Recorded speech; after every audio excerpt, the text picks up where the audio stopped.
Hello, everyone. It's good to see everyone. Good morning, good afternoon, wherever you are. It's good to see you. We have an important conversation today about the future of law. We all know and we're all feeling how the practice of law is changing. We know it's going in the direction of change. Yes, it has something to do with technology, but yes, it has to do with a lot more than that. It has a lot to do also with sort of the political climate and changes economically and the pandemics and all kinds of things. And this has been going on for a while. And so the future of law is being actively built, and it is built by all of us collectively and individually every day. And so I wanted to explore this conversation about sort of the future of law, how we make it sustainable, and how we make it more inclusive, and where there is a room for everyone. And I was looking for a great person to have conversation with, and I finally found one. I will let J Kim introduce herself. Hi, thanks for having me here. I am, I guess, one of the experts on the integrative law movement. I'm the CEO of Cutting Edge Law. I've written some books for the American Bar Association and a bunch of other things for other people. And I'm one of the founders of the Conscious Contracts movement. Oh, I just love how you just said that. Just a few books for ABA and there's a few little things here and there. What books have you written, and what inspired you to write them? I would love for you to give maybe a slightly more detailed answer to that. So the first book that was published by the American Bar Association was Lawyers as Peacemakers, Practicing Holistic Problem-Solving Law. And it was inspired by a journey I was on. In 2008, I gave up my house, I gave up my office, and I started interviewing lawyers who were practicing law in different ways and sort of the pioneers of a movement, I thought at the time. And I had about 50 videos up on YouTube, which is really new. Back in the early 2000s, we didn't have live streams. We didn't have a lot of video because we still had dial-up. And so I put all of these videos on the web. I got a call from the American Bar Association from an editor, Aaron Nevius, who said, we knew law was changing and we kind of thought it was going in this direction, but we didn't know how much. And what you've collected here with these videos is just really amazing. Would you be willing to write a book? The work inspired me. The book was actually a surprise. A few days before I got the invitation, a friend said, you ought to talk to the American Bar Association about this. And I said, the ABA isn't ready for this. And then I was proven wrong. So Lawyers as Peacemakers was first. And then a few years later, Aaron came back to me and said, are you ready for another book? And I said, yeah, because this is really a global movement. And I wrote Lawyers as Changemakers, the Global Integrative Law Movement. So those are the two main ones. I've written a lot of chapters for others, and I'm working on a book with some colleagues now called Trauma-Informed Law. Wow, so many great things. And so it sounds like in those two books and maybe the third book and other chapters, there is sort of the outline of kind of your core beliefs about integrative law movement. What is it, and kind of what is your point of view there? Well, the first book is really about there's something happening. We don't know what to call it. People were, using words like restorative and collaborative and conscious and holistic. And so I actually, in the first book, I said, I'm not going to name this thing because it's not my job. And so then a group of us got together. There were about 30 leaders from all of the different movements that existed at the time. We got together and people said, I think we do need a name. And they came up with the name of the Integrative Law Movement. And so I started using that name. And then when I wrote the second book, I actually decided to do a survey of what other people thought. I mean, I'm more of an observer and a showcaser of the movement. I'm not the inventor. The inventors are hundreds of people around the world who have had shifts in their ways of being and consciousness and the way they practice law. And so I wrote about them. And during that during the research for that book, I actually came up with 4 pillars that I think represent the movement. So one is that integrative lawyers are reflective. Now that may show up as contemplative practices, which we know are very popular in the law right now. It might show up as going to therapy. It might show up as writing a memoir, but starting to really be reflective. And I think that's spurred on by the idea that there's something wrong with me.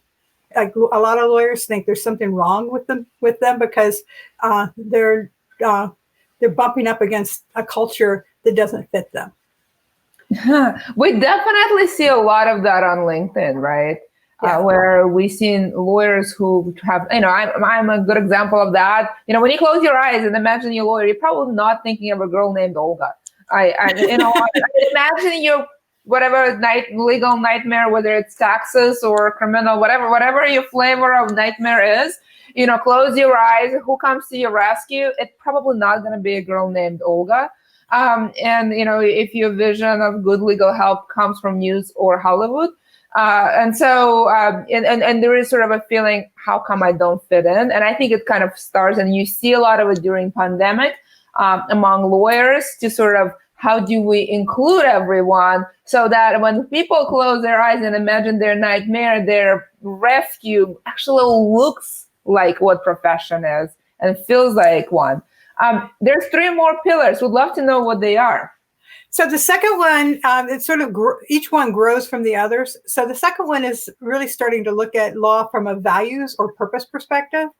And there are 2 levels we can look at. We look at the system level, or we can look at the individual level. So I'm going to talk about this on the individual level. So in the individual level, the lawyer says, well, wait a minute. So, I am not the person who fits into this system. Who am I? And what's really important to me? And sort of, what's my purpose in being a lawyer, or my purpose in being in the world? And what are my values that I want to live from? And that is a conversation that starts moving people in a direction of designing something different for themselves and for their clients. So that's the second pillar. Okay. And so what in that second pillar, in that stage, when you say designing something for themselves or for their clients, what are the examples of what designs that we're talking about? Well, for example, back in 1991, Stuart Webb decided he couldn't practice law in the old way. He had been studying psychology. He'd been a family lawyer. He had had enemies among other lawyers. He had, been breaking up families. And so Stu said there must be a better way. There's something that was a better fit for him and for what was important to him. And he created collaborative law. And collaborative law now is in, tens of thousands of lawyers around the world. I don't even know what it is now. Dozens of countries now offer collaborative law. And it started from Stu thinking there must be a better way for me. And he ended up creating a better way for divorce in general. Very interesting, very powerful. And I there's quite a few things in divorce, especially because it's so confrontational, because it's so important for the family and the kids and everybody involved. So what are the 3 and 4? So 3 and 4, I sometimes do them in different orders. I'm going to say that what happens is that there's a shift in consciousness. And I'm going to combine the 2. The shift in consciousness starts having people realize the systemic impact of their work. So I talk about this movement being arbingers of the new consciousness, and bringing in a new awareness of interconnectedness. And so that's the systems thinking part, is really about that interconnectedness, that idea that that what I do makes a difference to other people, and that it's not just about me. You mentioned there, you have a number of terms, and I do plan to pursue many of them. But the audience, if you have questions, definitely call us out, and I will follow up. You mentioned the term collaborative law. Very interesting. And you mentioned the work of Stu. Maybe briefly tell us more, what is collaborative law? And what, if there's a framework or resources where you would send people to kind of learn more. People who live in the systems where there are solicitors and barristers are going to recognize this as having been influenced by them. But in the United States, we don't have such a thing. In collaborative law, the clients come to specially trained lawyers, and those lawyers sign a contract with the client saying they're not going to court. And they bring in neutral helpers who may be financial advisors, or they may be child experts or coaches to help them with their emotional issues. And those people are part of the team to help resolve what needs to be resolved so that the people can go forward. I'll tell a story in real life because I practiced this back in the 90s. I had a client who came to me and said, my daughter's getting married in a year, but we really need to get this divorce done. And my goal is I want to be able to dance with my ex at her wedding. So whatever else happens here, we can divide the property, and it was a substantial estate. But we need to keep our relationship clean from nastiness. That's a very specific goal. I want to be able, let's pause for a second. That's a very evolved individual. I want to not just have a civil relationship for the sake of our kids. I want to be able to dance with him. Okay, great. That sounds good. Well, and in fact, when I was practicing, I had my clients create some vision. So another client who had small children who played sports said, I want my son to be able to make a goal and to look up into the bleachers and see us sitting together. Because when he is happy and he's made a goal, I want to make sure that he knows we're both here cheering for him, and that he doesn't have to worry about, I'm going to look this way, I'm going to look that way. Oh, I love that. That's I guess, law really doing what it's supposed to, serving the needs of the public. But yes, go on. Don't let me interrupt you with my admirations.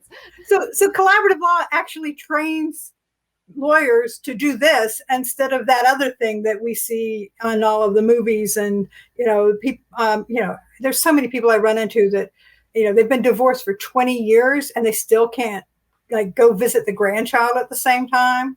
Or, there's just still animosity. And sometimes the animosity wasn't from the marriage, it was from the divorce and how nasty it was.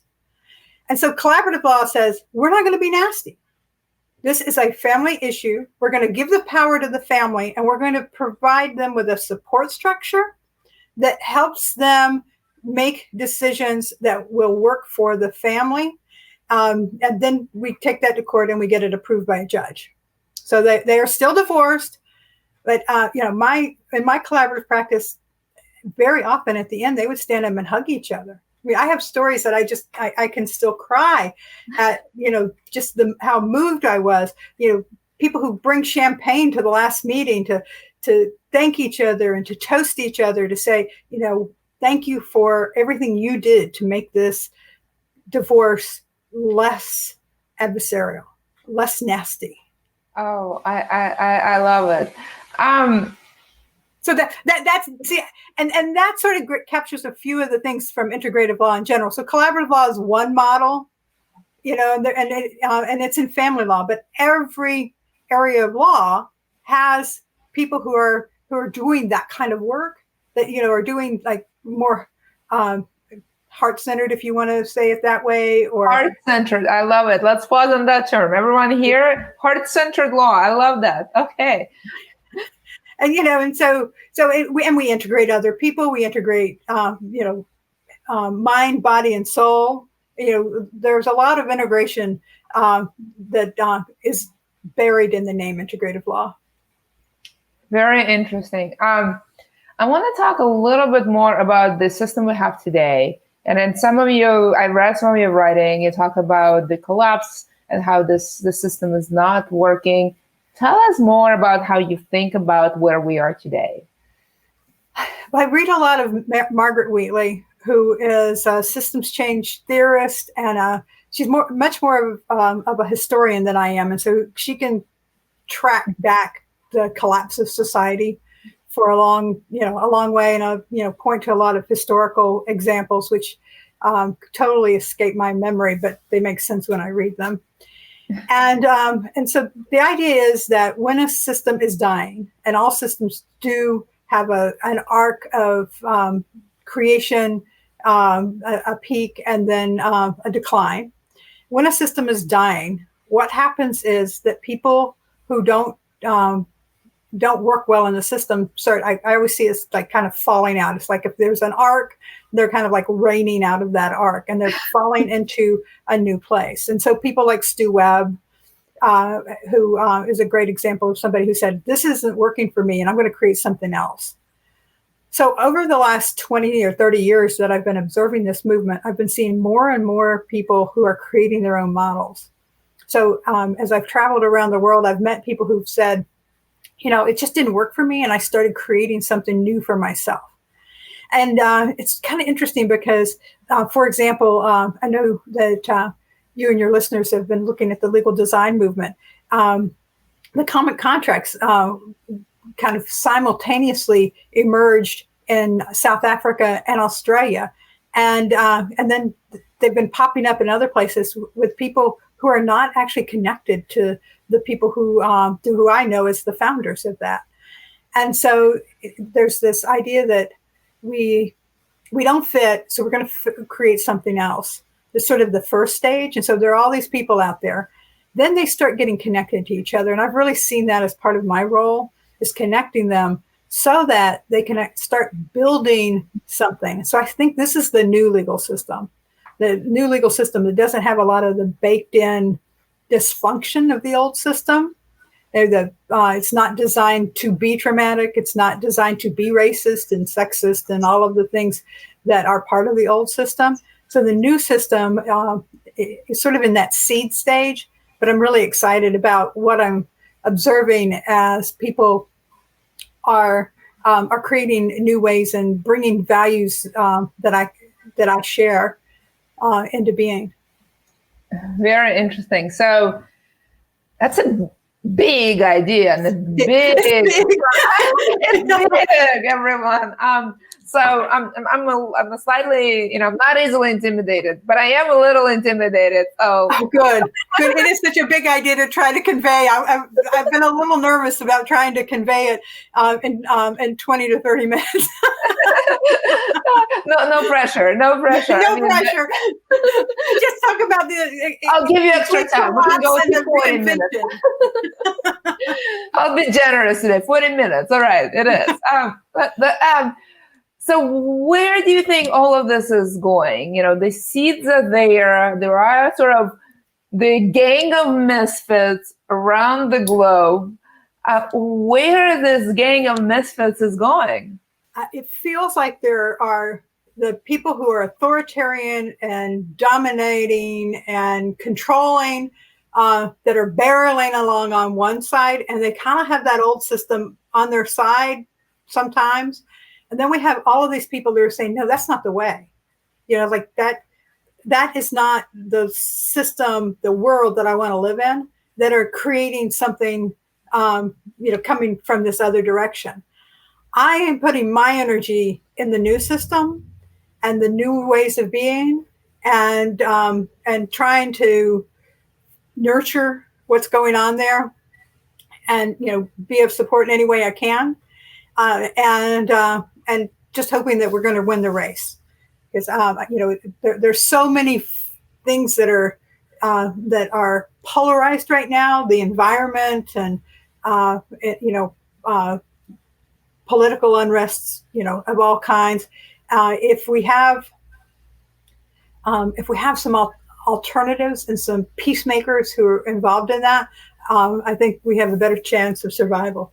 If we are expecting this change, and we expect this change to be global, do we expect that, law would be not just really limited to jurisdictions, the borders, so to speak, but have legal proceedings that are across the globe that flow much more freely? We're in the realm of, by the way, of crystal ball at this point.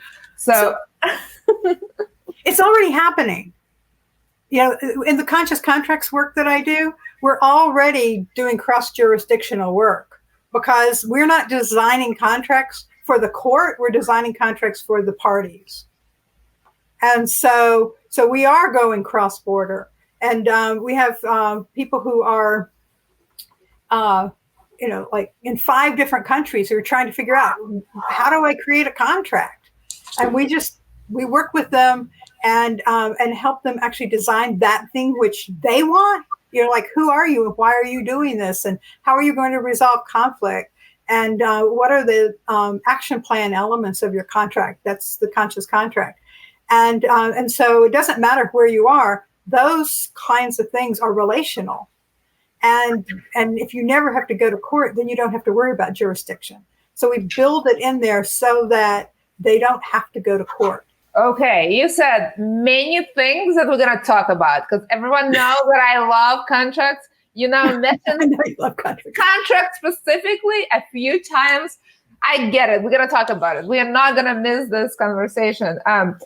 Designing contracts, and I wrote it down. I write very few things down because I have a pretty good audible and written memory. But I wrote this down because it really had an effect on me. Designing the contract not for the court but for the parties. Whoa, yes. Let's talk about that. Well, that actually comes from the proactive law movement, and Helena Hapio said something pretty much the same. She's a Finnish contracts expert. And the idea is that lawyers have been writing contracts to impress some judge. Or I have this horror story of talking to a lawyer who said, it's my job to be as vague and unclear in the contract as possible. So when they have an argument, I can argue anything I want. So that's sort of been the old paradigm of, writing in language that nobody can understand and being vague and their mystery words in there that only a lawyer. Mystery words in there. I love that. Mystery words. Only a lawyer will understand this, and maybe the lawyers don't even agree, and so now we have to go to a judge. And we have to argue to the judge, and then we have to appeal it to another. It's in Greek, and Greek monks have to interpret the writing. Yep. Yep. And so that's not for users. That's to entertain the lawyers and to keep the system moving. Conscious contracts actually start with the relationship, and they are there to support and further the relationship. So we start in the place where a lot of people would say is not even relevant, and we say it's what is exactly relevant. And that's, who are you and why are you doing this? Like we do mission, vision, values with our clients. We have them talk about why they chose each other. We have them share their dreams for the contract and their fears for the contract.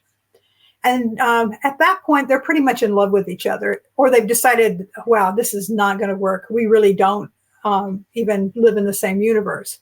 So many of my clients thank me when their deals go bad because they feel like I've saved them.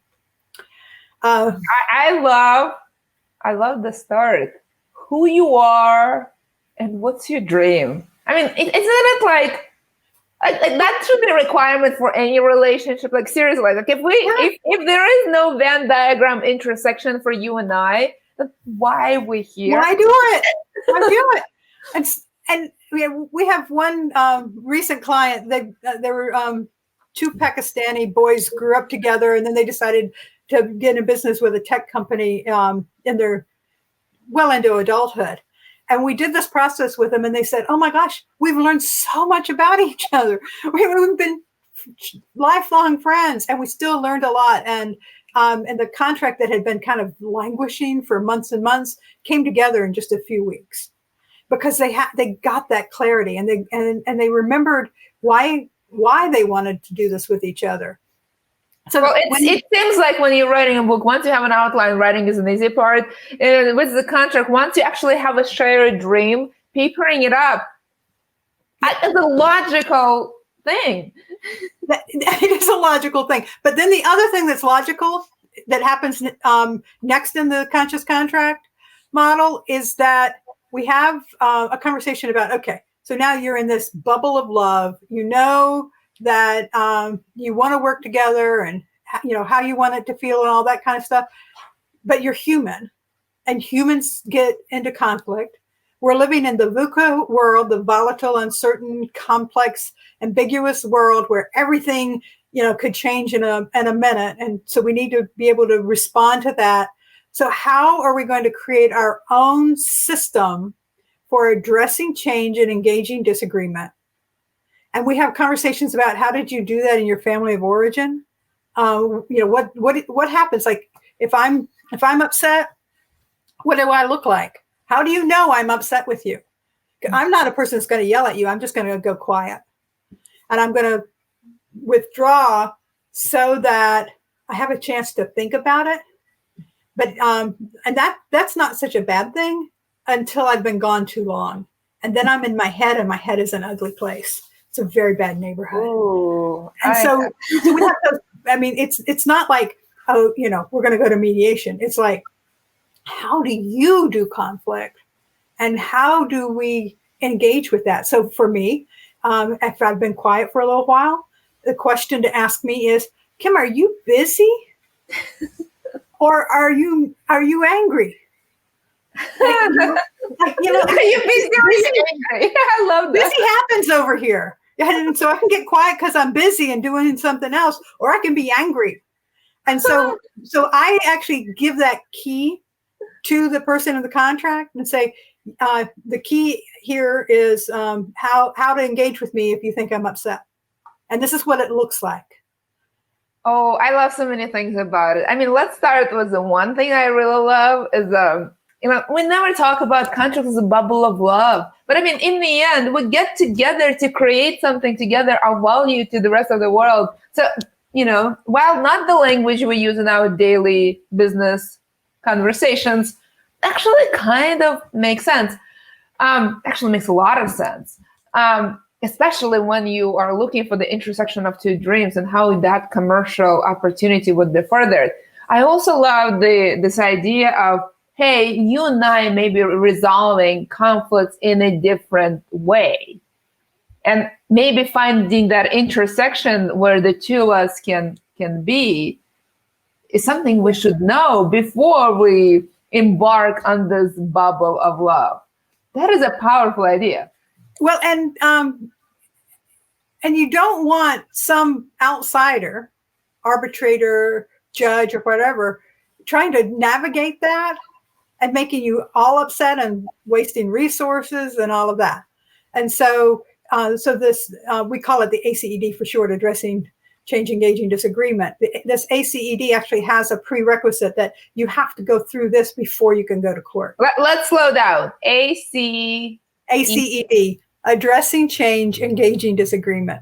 Oh, everybody got that? I love it. This is great. And so would that be a framework in which you use contract? Like, where do you use that?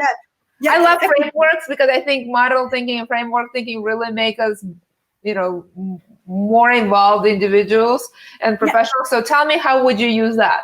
Well, you would use that when you would say, you would be late for meetings 2 or 3 times, and I would say, something going on over there, Olga?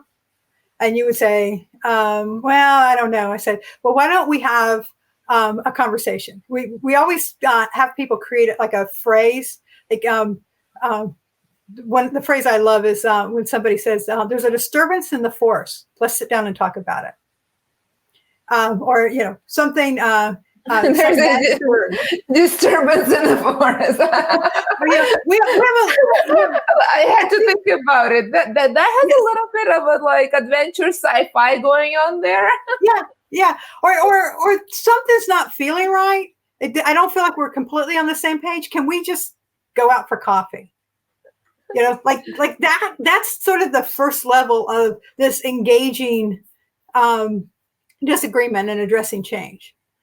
And it interrupts conflict before it gets to the stage where I have all these horror stories of clients and clients that belong to friends of ours that somebody's been in business for 10 years and they come in and there's a lawsuit on their desk and it's their partner that has never expressed unhappiness, but has been unhappy for 10 years and finally had had all that they could take. We're going to say there's something up, and either one of us can say it.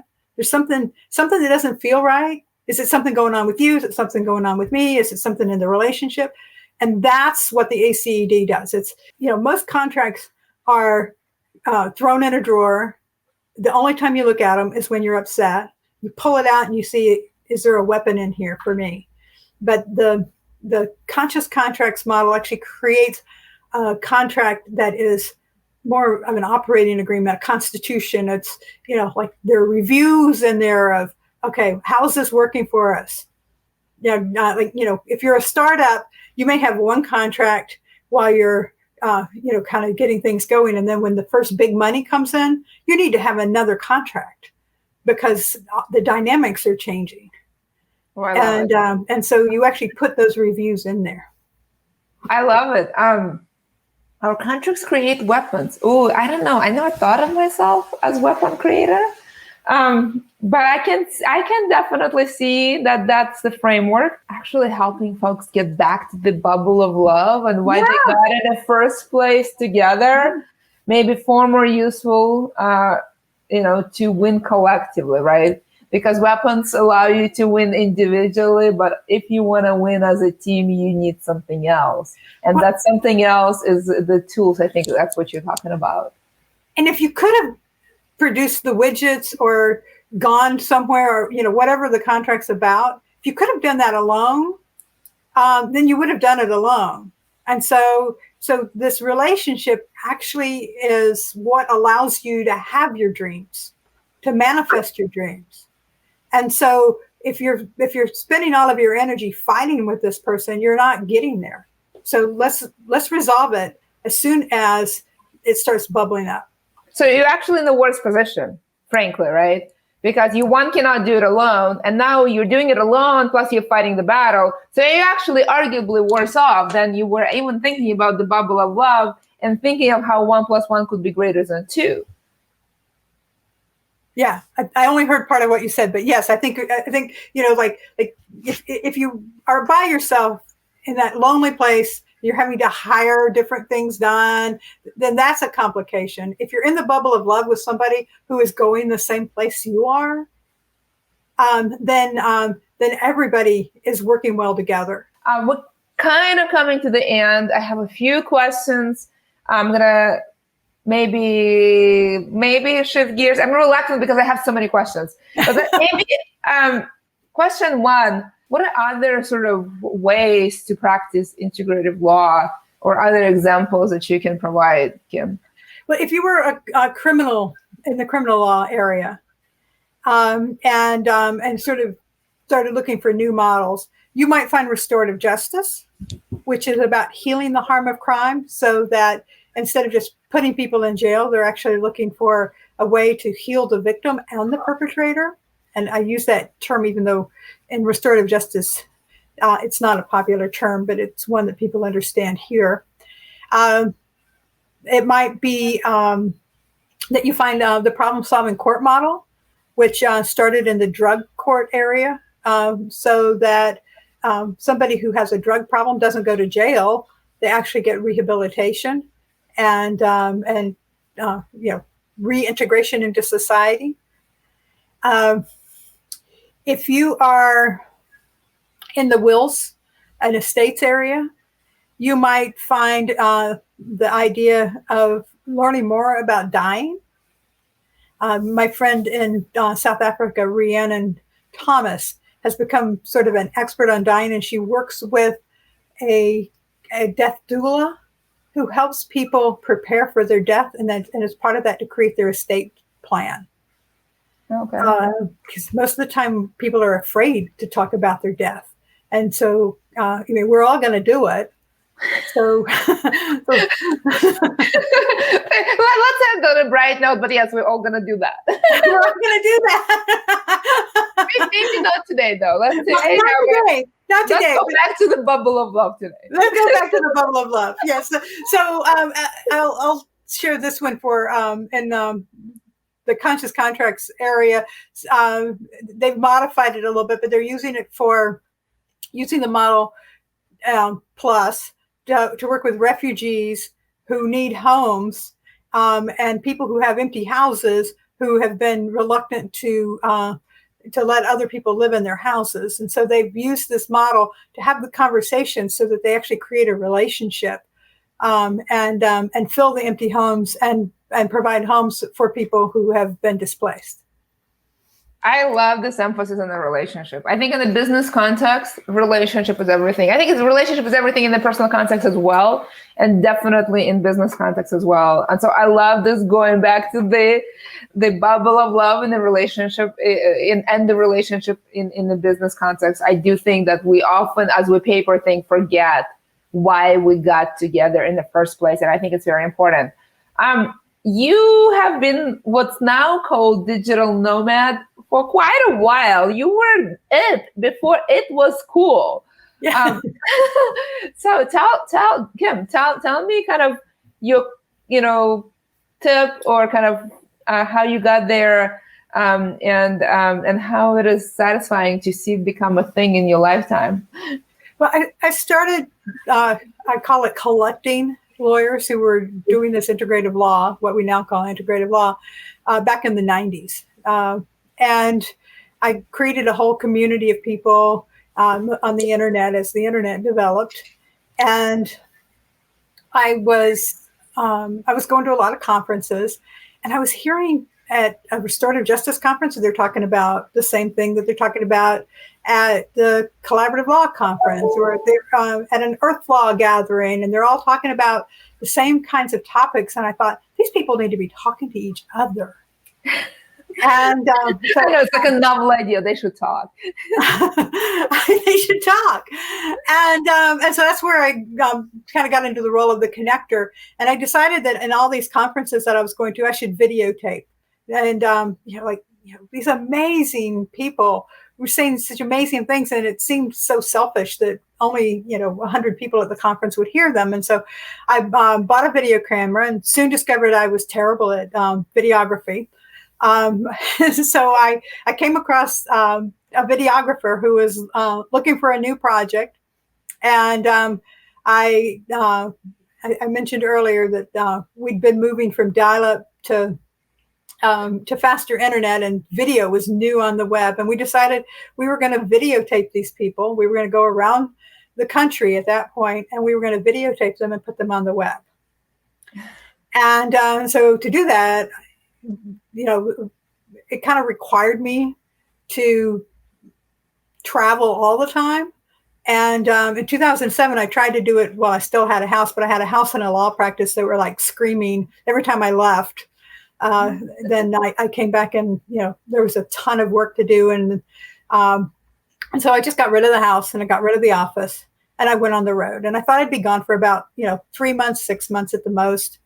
And I started driving around, and at the end of 3 months, when I was supposed to go back, I thought, well, I could go north, or I can go west or east, and I think I'll go north.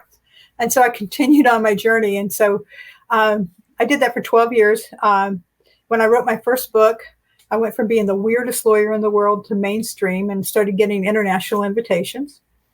And so I ended up in Australia as my first stop, and South Africa soon after, and then to Europe. And I kept adding a country or a region every year until I'd gone to all the inhabited continents, and finding people and teaching this model, and connecting. I drank a lot of tea, and then in 2020 this pandemic came along, and I got stuck in one place. I had spent the holidays with my family in Florida, and so that's where I am, waiting for international travel to open back up. So depending on how things go in the future, I've either been a digital nomad since 2008, and I'm just stationary for a little while, or I was a digital nomad for 12 years. And as you say, there was not a term digital nomad when I started. I was just weird. I was just some high-end homeless person. It's in the eye of a beholder, right? Entrepreneur versus unemployed really is just the same term describing the same phenomenon. Just really will be judged in retrospect depending on the success. Kim, I thoroughly enjoyed this conversation.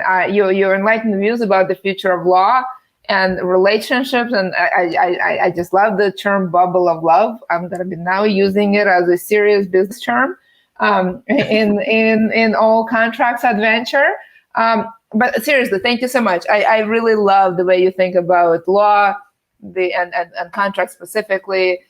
What is maybe the last thing you want the viewers to kind of live with, and as they go on with their daily life, their practice of law, their relationship with law, what is the one thing you want to make sure that they get out from this conversation?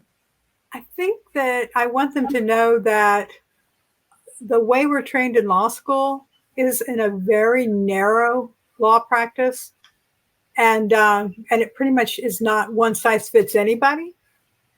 But there are a lot of different options out there that will fit them, and that it's really possible to practice law in a way that aligns with who you are, your values, and to make a big difference in the world. Thank you. Thank you so much. I thoroughly enjoyed this conversation. Thank you, listeners, viewers, audience, for being with us, for coming in and out, for being engaged, for asking questions. Thank you for nominating J Kim to be here. That's how I got to know J Kim and her work. It's amazing body of work. I highly recommend her books. She is all over internet. She is very prolific. If you try to find her, you will be successful. So definitely go out there and look for J Kim. I highly recommend it. Personally, that term "bubble of love" is my favorite. I love that the world of law is going toward an inclusive place for everyone, and that there are many ways to practice law that is consistent with who we are and what our clients want.